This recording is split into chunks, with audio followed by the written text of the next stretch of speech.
کہ ان حالات کے اندر جن میں آج ساری دنیا دبی ہوئی ہے، الحمدللہ امریکہ میں نیو یارک کا یہ مدرسہ جو اپنی الگ ایک شناخت رکھتا ہے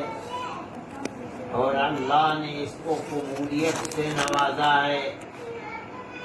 اس مدرسے کے اندر تعلیم کا سلسلہ شروع ہے۔ اور آج بخاری شریف جو علم حدیث کی بے مثال اور بنیادی کتاب ہے، وہ آج شروع ہو رہی ہے اور آج اس کا پہلا سبق ہے۔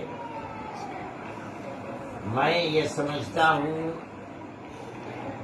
کہ اپنی بے مائگی اور علم کے اعتبار سے تہی دستی یہ چاہتی تھی کہ خود وہ استاد محترم جو بخاری کا درس طلباء کو دیں گے، وہی بخاری کے سبق کی شروعات بھی کرتے، لیکن حافظ برکت اللہ صاحب کے حکم کی تعمیل میں نے کی ہے، اور میں اپنی طالب علمانہ حیثیت کے ساتھ آپ کے سامنے موجود ہوں، اور آج الحمدللہ دارالعلوم نیو یارک کے اندر درس حدیث شروع ہو رہا ہے۔ اللہ خیرات و برکات سے نوازے اور بہتر سے بہتر انجام تک پہنچائے۔ اس بات کو طلبہ حدیث کو سمجھنا چاہیے کہ علم حدیث کہا جاتا ہے علم نسب الی رسول اللہ صلی اللہ علیہ وسلم قولا او فعلا او صفتا او تقریرا، یعنی یہ وہ علم ہے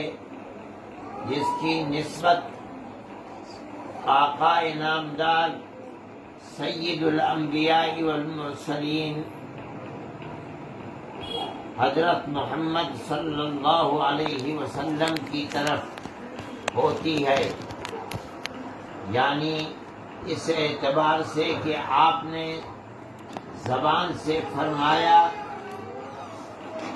یا آپ نے اپنے عمل سے اس کو پیش کیا، یا آپ کا چہرہ انور ایسا تھا اور آپ کا قد و قامت ایسا تھا، آپ کی صفات کیا ہیں، اور یا آپ کے زمانے میں آپ کے سامنے کوئی چیز کی گئی اور آپ نے اس کے اوپر سکوت کو اختیار کیا، جائز یا ناجائز کا حکم نہیں لگایا،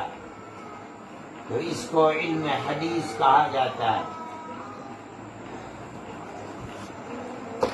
یعنی جس کا مطلب یہ ہے کہ آپ جو کچھ اس کے اندر پڑھیں گے، اس کتاب کے اندر، وہ یا تو آپ کے اقوال ہوں گے کہ آپ نے یہ زبان سے فرمایا، یا آپ کے افعال ہوں گے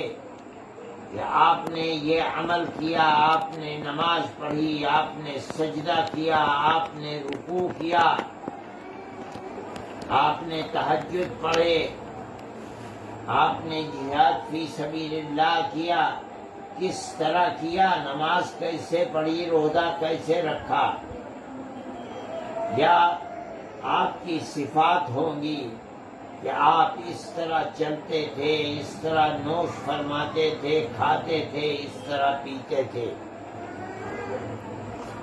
یا آپ کے سامنے عمل کیا گیا، آپ نے دیکھا اور سکوت اختیار کیا، یہ بھی دلیل ہے اس چیز کی کہ یہ عمل اسلام کے اندر جائز ہے، یہ حجت شرعی ہے۔ انہی چیزوں کا ذکر اس کتاب کے اندر ہوگا۔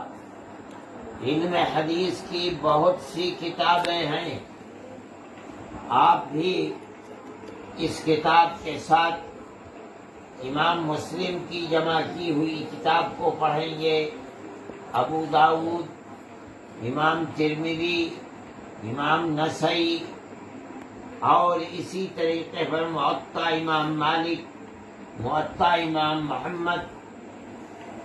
رحمہم اللہ، ان کتابوں کو آپ پڑھیں گے۔ لیکن امام بخاری کی یہ کتاب ان تمام کتابوں میں امتیاز کی صفت رکھتی ہے، اس لیے اس کتاب کو اصح الکتب بعد کتاب اللہ کہا گیا ہے۔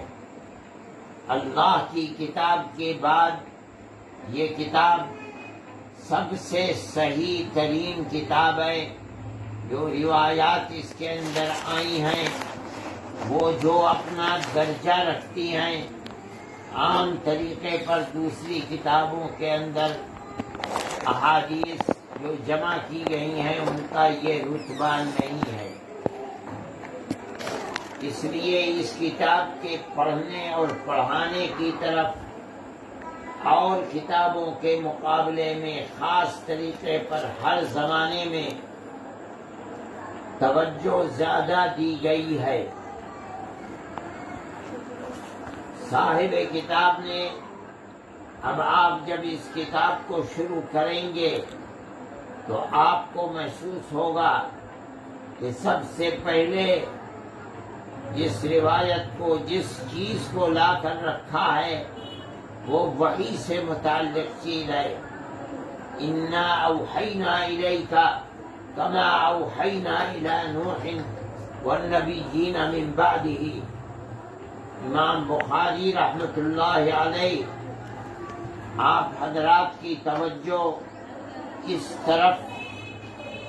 مبذول کرنا چاہتے ہیں کہ اس کتاب کے اندر جو کچھ آپ اللہ کے نبی ارشاد فرماتے ہیں وہ ما ينطق عن الهوى ان هو الا وحی یوحی ہے، یعنی یہ سب وحی ہے۔ جس طرح سے وحی انبیاء سابقین کے اوپر اترتی رہی ہے جو اس آیت سے ثابت ہے، اسی طریقے پر وحی نبی کریم علیہ السلام